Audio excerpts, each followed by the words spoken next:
Tanner, who's originally from Indiana, saying he is deploying a political takeover in Lovington County, preparing to call it Tanner County. He's inviting all of these black people there. So what exactly is Ken Paxton concerned about when it comes to Malcolm Tanner?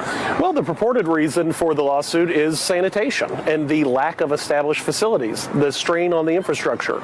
So again, where Ken Paxton has legal authority involving the health and welfare of Texas residents is much like, I liken this case to the old 300, where Stephen F. Austin brought, through the Authority of Impresarios, brought many people into the state of Texas for housing, and this self-professed doctor, Tanner, has said, I want to do the same thing. I'd like to move these individuals, pay them $5,000 a month.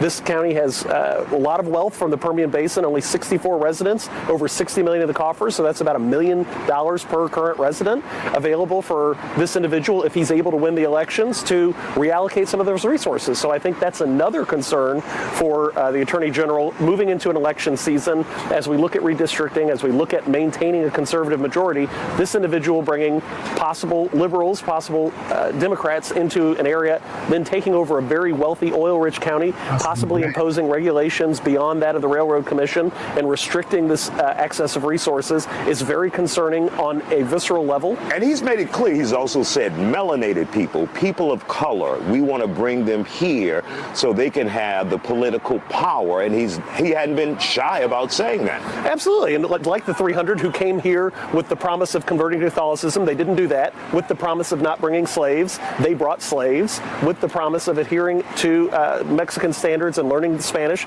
they did not do that.